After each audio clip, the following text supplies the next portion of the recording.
In a world where advanced technology reigns supreme, one woman discovers her incredible destiny as a warrior in a fight to save the world. Alita Battle Angel is a thrilling sci fi adventure that will leave you on the edge of your seat as you follow the journey of a powerful and determined hero. And we're going to be breaking it all down here today on Podio Commentary.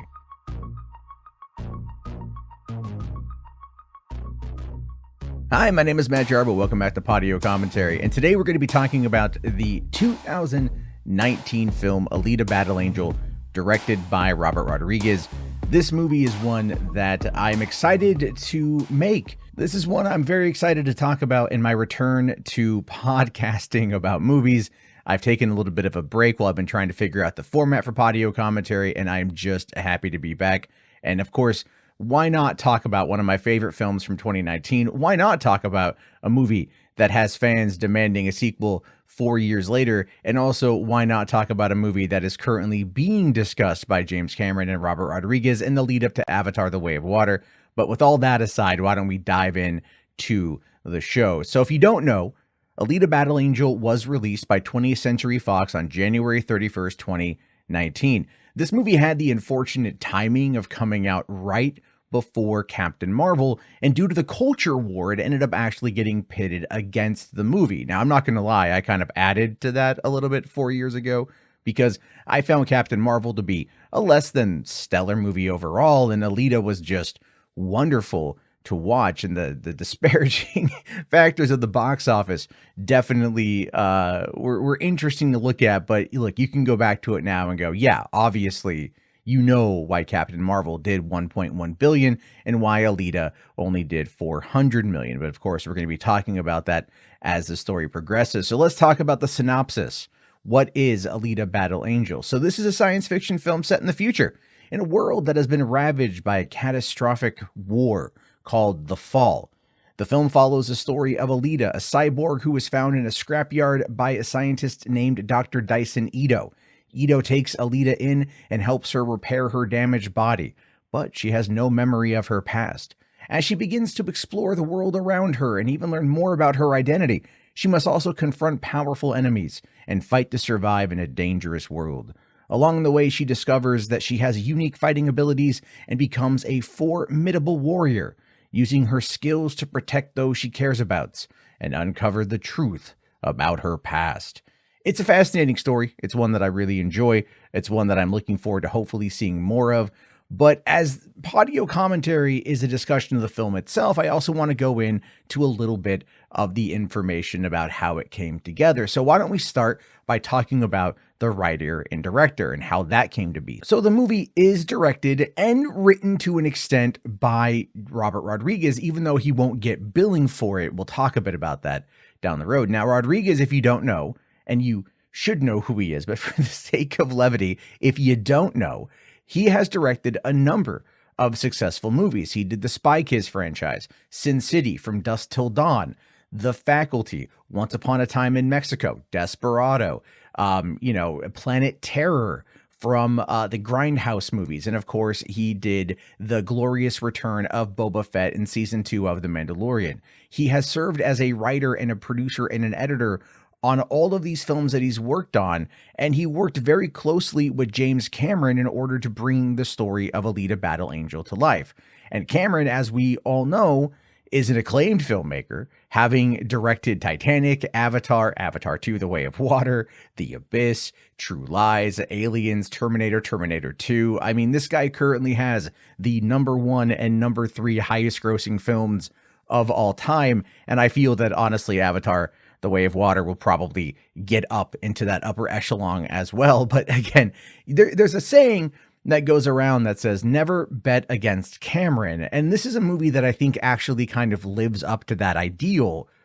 But I digress. Let's keep going here. So both the writers listed by the WGA are James Cameron and Lita Kalogridis. Lita Kalogridis is a screenwriter and film producer. She's worked on a number of screenplays for movies and television, like Terminator Genesis, which I thought was kind of weird that after that movie had come out, Cameron brought her on board to work on Alita. But okay, you know what I mean? Like, Hollywood is, in regards to its writing, kind of crazy sometimes. But there we have it.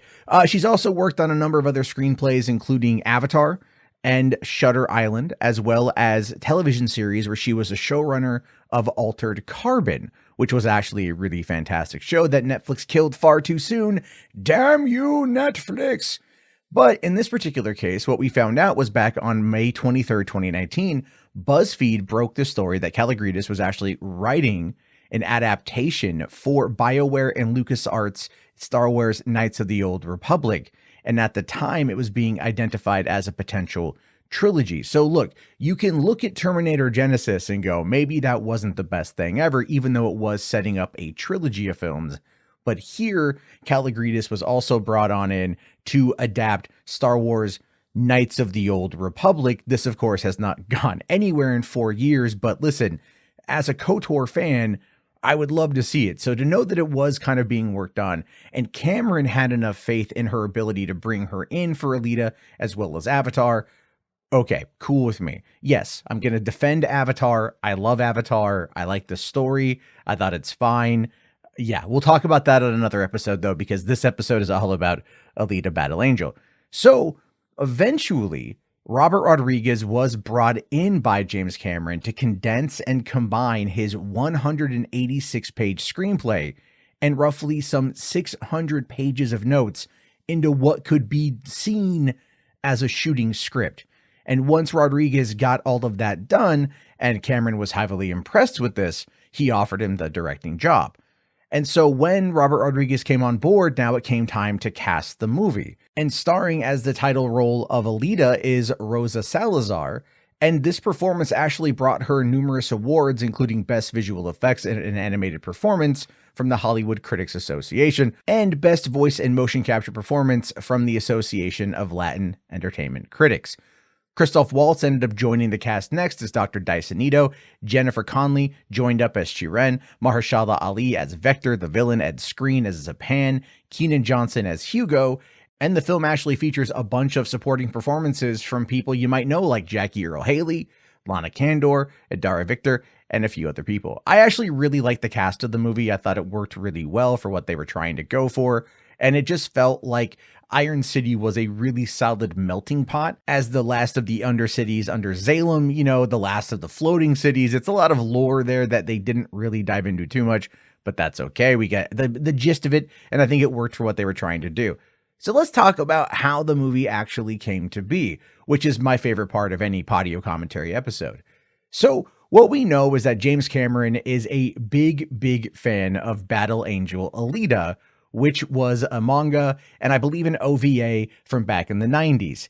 At the time, though, the technology didn't exist to bring the story to the big screen in the way that Cameron felt would be necessary. And again, if you've seen Cameron's work, you understand why this is. But he ended up acquiring the rights to it, and then over the years, he continued to develop the project as technology advanced, and he was finally able to bring the movie out to fruition. He did confirm that a script for the movie was in production during an interview back on May 4th, 2003, that it was actually going to be his next movie after the television series Dark Angel, which was the show with Jessica Alba that was essentially Battle Angel Alita, but just, Americanized and serialized for television. Fox let it last roughly about 2 seasons before they canned it. It was actually a pretty good show. I was really bummed when they got rid of that. That has a lot to do also with my undying love of Jessica Alba, but still I thought the show was a lot of fun. And at the time, I didn't know that it was inspired by Battle Angel Alita, but now that I think about it, yeah, they're kind of like hunter warriors and they're kind of on the run from organizations. And yeah, it does. You can understand why Dark Angel was very similar, but that's totally okay. So then we got to fast forward by a couple years to June 2005 when the Hollywood Reporter claimed that the movie was being delayed while Cameron developed his next movie, which was known as Project 880, which would become Avatar. Entertainment Weekly then ran an interview in February 2006 in which Cameron stated that his deal with 20th Century Fox was that he would produce both films through them. And again, if there's a great article just recently, a snippet, I should say, of James Cameron coming out and talking about how he there were some notes from the studio about the length of Avatar, and he basically touted like how the studio had all of its new things built by the amount of money that Titanic had made. So he just kind of like shut everybody down.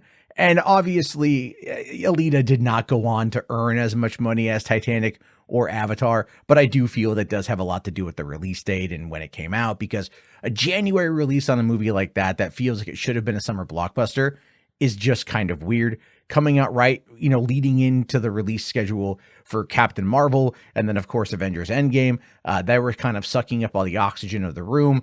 It felt also the Disney merger happening with Fox had just gone through at that point in time, and this was one of the last movies put out by 20th Century Fox. So it was just kind of a mess of a time period. And yeah, it's a whole hell of a thing. But anyway, I digress. Moving on. So what we know is that article from February 2006 also claimed that Battle Angel Alita was going to be released in September 2009, which it missed by roughly 10 years. And in June 2006, Cameron then said that Battle Angel was going to be the second of two planned film trilogies that he was developing, with the first movie being Avatar. We know that Avatar went from being a trilogy to now being a 5-film series, with the possibility of it moving into 6 and 7 and potentially 8, depending on how well this new movie does in theaters, because it has an estimated budget of like $400 million. So it's crazy. But I saw Avatar: The Way of Water yesterday in 3D in HFR, and I'm not a big fan of HFR, but the movie looked utterly amazing, and I can't recommend it enough. So then fast forward to 2015, when it came out that Rodriguez was then officially in negotiations to direct the film, which was now titled Alita: Battle Angel, and that Cameron would be attached to produce alongside his partner John Landau. What's really funny about them changing the name to it is that it was actually a suggestion by John Landau, who was like, look, it should work better because then we could put colons after Alita. So Alita Battle Angel, like Alita Awakening, or Alita something else that they wanted to say. And it makes sense just for branding purposes, because even now, most people know the property, I would argue, from Alita Battle Angel rather than Battle Angel Alita. And it just also seems to flow off the tongue a little bit better. At least maybe that's just from my perspective. But moving on, in April 2016, The Hollywood Reporter did claim that 20th Century Fox had not yet greenlit the film, even though they had Cameron on board to produce, that John Landau and Rodriguez brought in to direct, and a script that was done. But they were kind of waiting on greenlighting it so they could finish reducing the budget to something that was below approximately $175 to $200 million. The movie cost a lot to make. It really did. But you see it on screen. Someone had said to me the other day that only Rodriguez could make $200 million look cheap. And I just watched the movie again and I thought, man, nah, I think it did pretty good. I think it looked pretty good. Couple moments of, yeah, but other than that, I think it worked out pretty well. And then with the budget in place and everything ready to go, the movie started shooting at Robert Rodriguez's Troublemaker Studios in Austin, Texas on October 17, 2016, and finished filming February 9th, 2017. It's so weird to think that they shot this movie and it still took 2 years for it to come out. I mean, I didn't even know that was happening. I wasn't really paying much attention back during that time, but still, it boggles my mind how long it takes for movies to come out. So this is one that obviously looks like a lot went into it. If it just visually speaking, looks amazing. So you got to give it a lot of credit there. Okay, so let's talk a bit about the plot of the movie. This is, I don't want to say like the most convoluted plot out there. It's not the simplest plot out there, but it is definitely a story that you can predict where it's going to go. One of the things I've realized after watching as many movies as I have is that a lot of the times things are relatively predictable. That doesn't indicate bad. It just means you can kind of see where they're going to go because you have the general conclusions and you know what they are attempting to set up for future movies. It is a bit of a painful byproduct of these films that are being designed as not just like one single film with one single story, but setting up a trilogy. That might be one of the reasons why films like Raiders of the Lost Ark and Die Hard work so well on their own, because yeah, they're part of a larger series of films, but the original is one that was just meant to be a one-off. And so it has a beginning, a middle, and an end in a way that does kind of bookend or cap off the entirety of the story.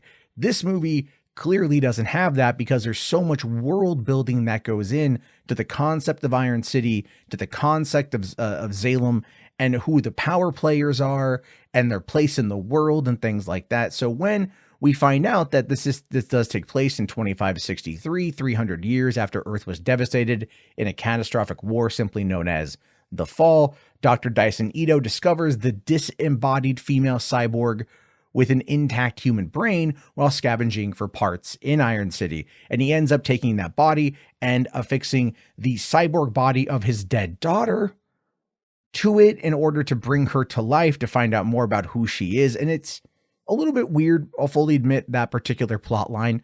It makes sense for just trying to have the bonding between the two, but at the same time, you're just like, all right, like, I get it. It's a plot point.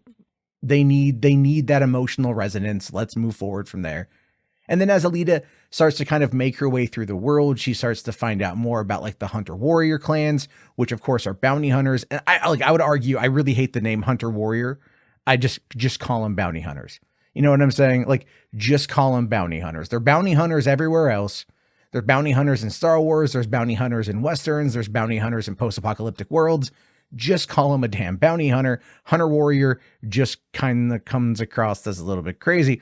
But I do enjoy that what we find out is that Dr. Ito is a hunter warrior, even though the movie does try and first kind of paint him as a sociopathic serial killer, which, I mean, like, I'm watching the movie the other night with my family, and we see the girl get killed in the streets. We don't know who does it.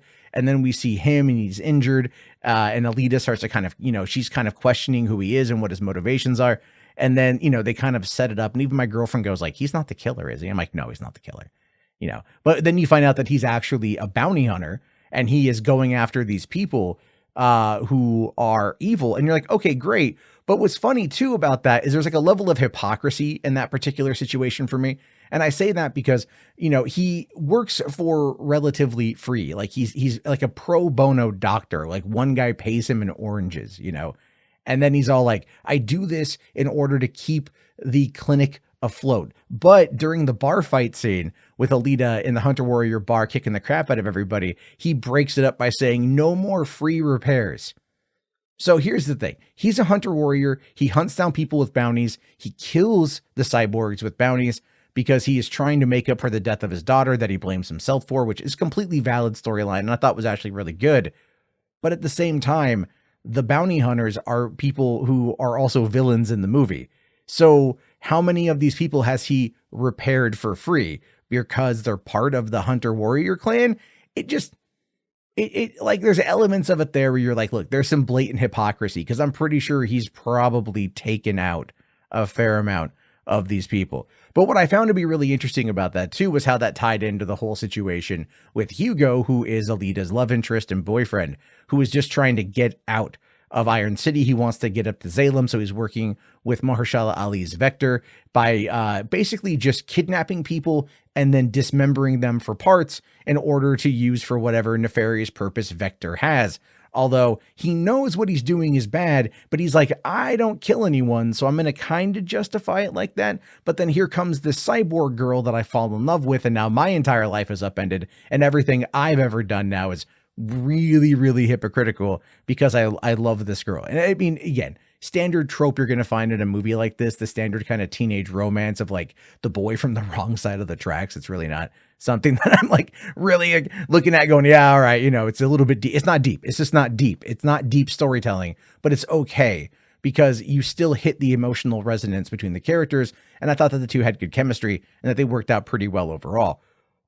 I just find it really funny though, when like you start to kind of pick up on what Vector's trying to do, when even Shirin is all talking with Ito and she goes, yeah, I'm just trying to get up to Salem. I'm trying to get back to Salem because both him and her and Ito were from there. So they can go back, but no one else who was born in Iron City or in the underworld has the ability to go up there outside of, well, in a body bag, or in the case of Shirin later on, just completely dismembered and all of her like nervous system, brains and eyes were completely extracted in order to become, the plaything for the bad guy. which I just thought was like crazy as all hell when that scene happened. That was the most effed up part of the movie for me, was when you're watching the end of that and it's just like she's dead, but now her entire everything is just like completely removed from her, put into a case that's going to be sent up for Nova to just play around with. It's very sadistic, and it doesn't get, there's a lot of sadism actually in the world of Iron City with Motorball and with the Hunter Warrior stuff. There's a lot of sadism and a lot of that kind of like very callous disregard for human existence, which makes sense when you think about the ruling class simply doesn't care. Simply doesn't care. And Vector gets that, which I thought was interesting, just as far as him being a villain, because he has no aspirations. He has no desires to move past Iron City. He simply wants to rule as a king in hell rather than serve as a slave in heaven. And that is a very astute point that he makes later on. And it's one of those things where you're like, yeah, like you understand your place, understand your role, and find a way to make it work for you. And that's a lot of what, they keep trying to put on Alita in the movie, even though it does feel like a lot of other people are trying to like get out of where they are. What you have is a situation where they're trying to keep her where she is, but no matter what, she's just like, I'm just going to come out and I'm just going to kick ass. And I'm surprised, not to delve into the concept of the culture war, but I'm kind of surprised that no one has ever brought up the Mary Sue aspect of her, because she just, she just awakens and then she can fight. She doesn't do any training. But then you find out, oh, she's number 99. She's United Republic of Mars. She's technology. She's Martian technology. She's programmed to fight. She's a warrior. So she doesn't need to learn anything. Obviously, that's perfectly fine. I have no issue with that. I thought they did fine with that, showing the flashbacks. Also, it was interesting to see Michelle Rodriguez pop up in the movie with almost no fanfare. As far as cameos go in some of these movies, she pops up, it's Michelle Rodriguez. But they don't really give any fanfare for it. I thought that was kind of funny. But anyway, back to the storyline. Listen, obviously the whole thing is the core central plot of the movie really is Alita is trying to go with Hugo to get up to Salem. That's what she wants. She loves Hugo after meeting him for just a couple days, and she wants to give him everything, including her heart. She wants to make sure that he is happy, he is content, he is looked after, because she is simply just full of love. So that's why she goes and does the motorball stuff. That's why she's going to get into the whole thing with being a hunter warrior. She wants to just stop bad guys, but she also wants to protect those that she loves and give them what they want. And it was here that I really enjoyed the twist. Only because we know that things like this were going to end badly, especially for someone like Hugo, who now has a bounty on his head after Vector had told Zapan to kill a guy and then pin it on Hugo, which was great because that was also the thing that Shirin needed to see to realize that Vector had no intention of ever sending her back up to Salem, none whatsoever. And I thought that was really good. I thought that was really fascinating, just because it's like she now has a realization she's not going anywhere. And it's in that moment when her conscience kind of kicks in, because before then she had created monsters. She, created these underground villains that worked for Vector, that ran the criminal underbelly of the city, that hurt and maimed and wounded all sorts of people. And she did it for, in her mind, her own greater good, to get back to Salem, right? Because, the road to hell is paved in good intentions. Although I don't know if that necessarily applies to this, if I'm being honest. But I find it to be fascinating that she ends up finally having that turn of heart and ends up decapitating Hugo in order to then affix him to a robot body. And then his immediate thing is he's like, I'm going to go to Salem. I'm going to make the run. I thought that was kind of dumb. I mean, you see it coming. You see it coming in regards to his fate, where it's like, it doesn't matter that he lost his body. It doesn't matter that he's now just like a head on a cyborg. He still just wants to get out of Iron City and go and be up there with everybody else. And of course, Alita, chases after him. She runs after him, all those things. And she ends up trying to convince somebody so in it at that moment in time. And I'm wondering, just when I look at character motivations, I ask myself, what would prompt him at this point? Is it just the adrenaline of what's happened? Is it just like the discombobulation of not really fully understanding what's happened to you? Like you were going to be killed regardless of what happened, but you were saved in the last minute by a doctor with the conscience. And then now you're just like scrambled and this is all you can care about because maybe that's like your core primary function at this point in time. And honestly, it doesn't really matter because he dies moments later, and it's meant to be like a sad moment. And it's meant to be this thing for Alita, this moment for her to figure it out. And I just kind of wonder, cause she ends the movie, right? She ends the movie with going back into the motorball, becoming the final champion, which then gets her ascended up to Zalem in order to take on Nova, which here's the thing with that. I want you guys to go and look because at the reveal of Nova being Edward Norton, I thought was really interesting. But when they first show Nova and he's got the glasses on, I want you to look at that and then look at a side-by-side image comparison with James Cameron and realize that in that moment, Edward Norton is looking like James Cameron. James Cameron, I think, kind of superimposed himself in this movie as Nova. Maybe that's just what he identifies as a person who is a creator, as a person who is the arbiter of life and death in certain aspects. I mean, look, a person with the ego the size of James Cameron, and he has a very healthy, if not very maligned ego, you could kind of see that being a thing there. But, she ends up like fighting her way to the final champion, and she's going up to Zalem to get revenge for the death of, her boyfriend and stuff. And that's where the movie ends, and obviously setting up a sequel. And again, I would love to see it. I would absolutely love to dive in to this movie franchise, to go further into it. I mean, but could it be done? That becomes a big question here.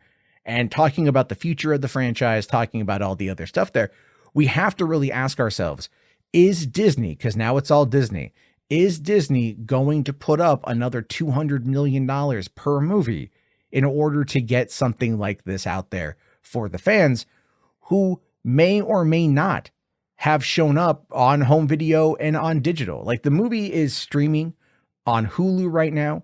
I own, I think like 2 or 3 copies of it in 4K because I meant to give a couple of them away and I still need to. But like, has it done well? This reminds me of a Dredd situation. And if you don't know the situation with Dredd, I'll quickly recap it.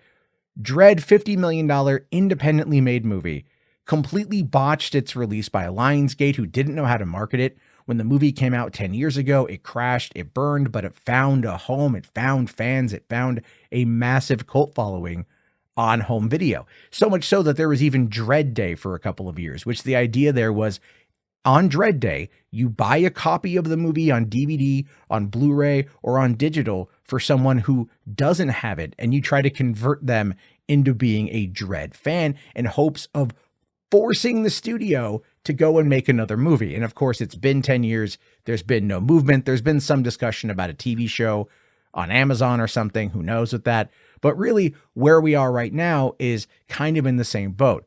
Is there enough movement with this franchise in order to get more of it coming? Well, during the lead up for Avatar: The Way of Water, as I mentioned, there's been a couple references to Alita 2, both with James Cameron and Robert Rodriguez and even producer John Landau, that seem very adamant about wanting to get it off the ground. And if Avatar pulls in the amount of money that I think it's going to pull in, then I could see Disney going like, yeah, let's make it. Obviously, Cameron will bring money to this. All right, let's take a look here at what the critics had to say about the movie, because I completely, vehemently disagree. So over on Rotten Tomatoes, which is just a website that I hate, but we have to kind of talk about it because it brute forces itself in the conversation all the time. With 329 reviews, it has roughly a 61%, which is just a load of shit. I'm sorry. It's just an absolute load of crap. The website's critical consensus summarizes that score by saying, Alita Battle Angel's story struggles to keep up with the special effects, but fans of futuristic sci-fi action may still find themselves more than sufficiently entertained, which, I mean, I guess that's fair to be fair to what they're saying, but at the same time, does that really match up to 61%? No, but it's not any better on Metacritic, which has the film weighted at an average score of 53 out of 100, based on only 49 critics indicating mixed or average reviews. I mean, that just means that, like, 53% of 49 people thought that it was okay, which is just so weird how those metrics come together. But audiences that were polled by CinemaScore gave the film an A-, and that's actually not terrible. If it was a B or a B+ or something, that would be a little bit on the worst side, but an A- is pretty good, and Post-Track gave it an overall score of 78%, with a 59% listed as definitely recommend. And I can't recommend the movie enough. I think it's one of those ones that has found a really fun family of fans over the course of the past few years. It hasn't really moved the needle in regards to, let's say, pushing the manga or the OVA, or even getting anyone to call for a Dark Angel reboot over there on Disney Plus or something. But it definitely has its fans who want to see more, because the world just seemed so interesting and relatively inviting and just beautiful to look at, even with the fact that it's, it does come across a little bit weaker looking at times, just based on some of the shots that Rodriguez chose. But the production design is pretty top notch. I thought the costuming was really good, things like that. But when we talk about the box office, this is where it all boils down to the concept of a sequel. I mean, to be fair. So what we know is that the movie grossed $85.8 million in the United States and Canada, and $319.1 million in other countries, for a worldwide take-home of $405 million, against the estimated production budget of $170 million. But like I said before, the budget was listed anywhere between $170 to $200 million, depending on where you look at. So we'll argue on the lower side, because this is what they claim. It is, in fact, Robert Rodriguez's highest grossing film. Estimates vary for the total worldwide gross needed in order to break even, with some Fox insiders saying that $350 million was needed, but other people have claimed that $400 to $500 million was needed, and some contend that the film broke even by the end of its theatrical run, and then others listed as having a loss of $53 million. I'm pulling that right from Wikipedia. It's a mixed bag is essentially what we need to pull from this, right? It's a bit of a mixed bag.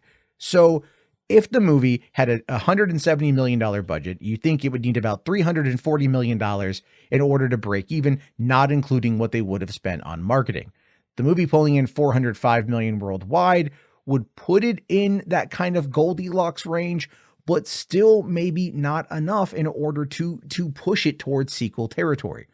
If this movie would have come out, let's say in 2010, right around that time, it would have definitely had a sequel. What we have to remember is just recently Matt Damon went on the Hot Ones and he talked about how DVD distribution, the absolute profitability of DVD and home video sales from 20 years ago, propelled Hollywood to take far more chances, knowing that they would make this money back. Streaming and the decline of home video sales has definitely hurt some of these movies' chances of getting more. I mean, like, if you think about it, Alita Battle Angel and Solo are kind of in that same worldwide gross, and both have their devout fans and those who aren't big fans, but people who really want to see more of these stories take place. And you think that the movies would have made just enough to warrant doing more, maybe with a little bit scaled back of a budget. But unfortunately, it's just Hollywood accounting is just what it is. And at this point, what it's going to take is not the fans demanding it. It's really going to take James Cameron going to Disney and just whipping his dick on the table and going like, see all that? That's Avatar money.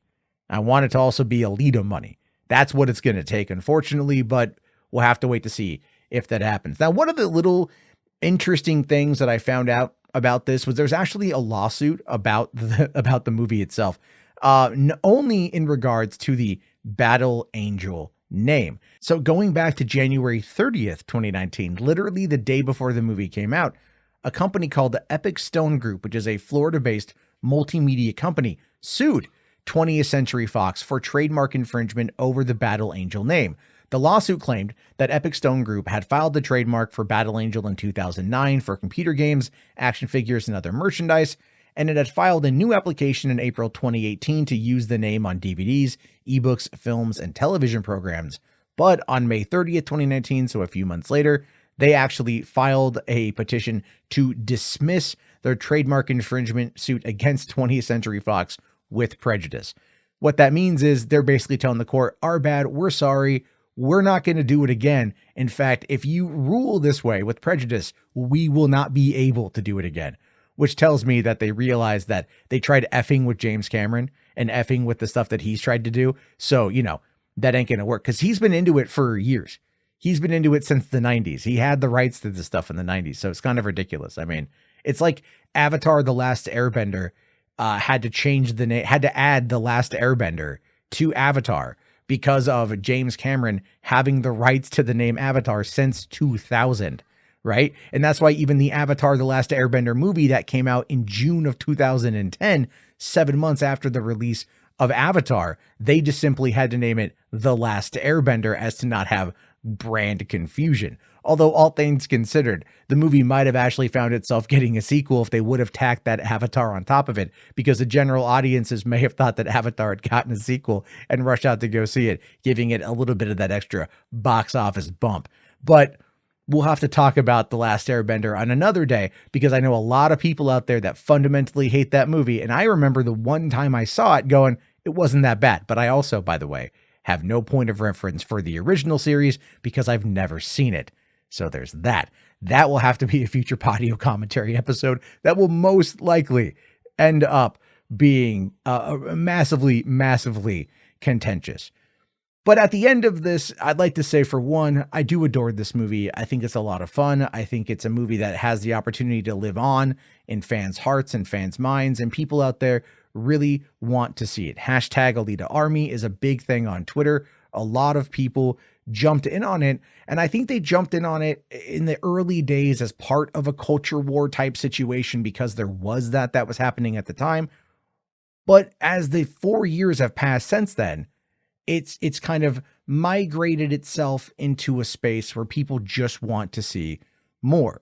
So with any luck with John Landau and Rodriguez and Cameron kind of saying, hey, listen, we want to do more of this, maybe we'll get lucky and we'll be able to finally get that Alita sequel and see her go up to Zalem and kick the ever-loving shit out of Nova.